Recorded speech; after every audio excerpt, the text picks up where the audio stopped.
Today we're taking a tour of a home that offers one single room aside from the bathroom, and at only 12 feet wide and 19 feet long makes it one of the smallest tiny homes I have ever walked through. Welcome to the Mighty Fraser.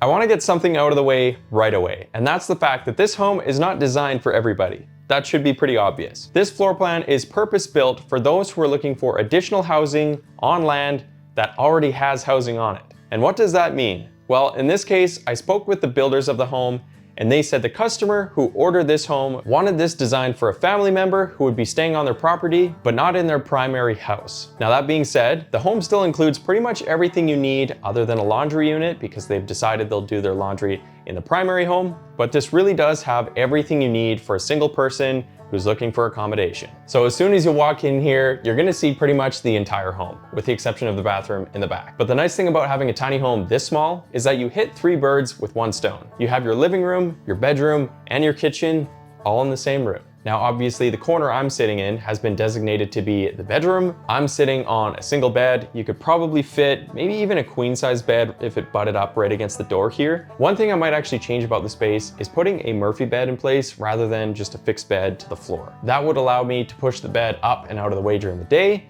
and have a little bit more space in the middle here. And at night, again, I could just bring it back down and use it for sleeping. Right in front of me here, they've installed a love seat. Again, you might be able to get slightly larger of a couch, but it might start to impede on the space where the door is gonna swing open. But with the layout they currently have in the home, you actually still get enough room in the middle here to walk from the door to the kitchen to the bathroom. And you still get enough space for this little coffee table in front of me here. And it really doesn't feel all that cluttered, which is important because this space is very small.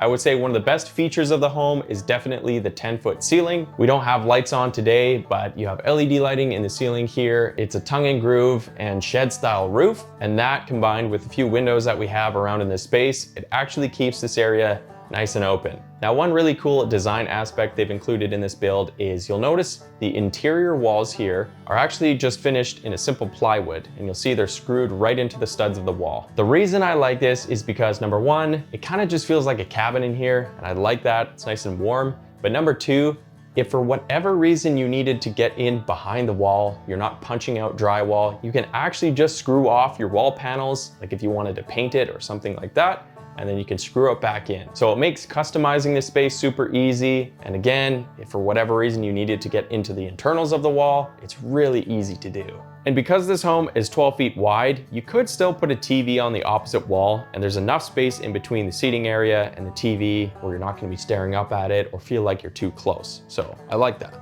Okay, now that we're in the kitchen, as you can see, you actually have everything you're gonna need. Off to my left-hand side here, you do even have a little spot to eat if you wanna be traditional and have a tabletop. If it were my space, I'd be eating on the couch, but to each their own. On the countertop here, there is plenty enough space to do all of your prepping.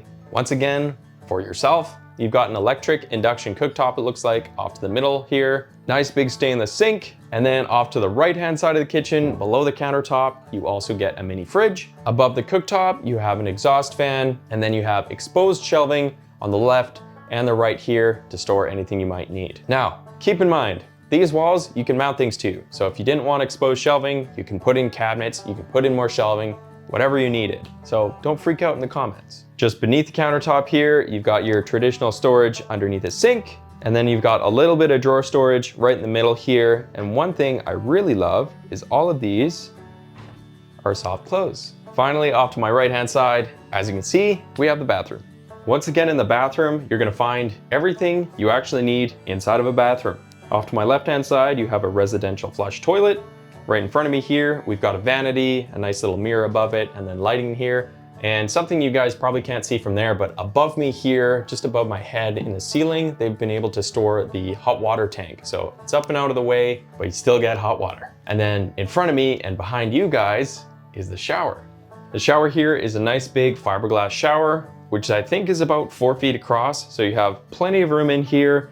I'm 6'4" to give you a height reference, so I've got tons of space in here. What I really like is that the shower head is actually a lot higher than me. I find a lot of tiny homes tend to put the shower head right at eye level for me, which is just a little bit too low. And even though this space is tiny, when you step out of the shower, you actually have a little bit of space here to properly dry off, get clothed, and do your thing. There's enough space in this bathroom to do everything you need but do it comfortably. And that's important.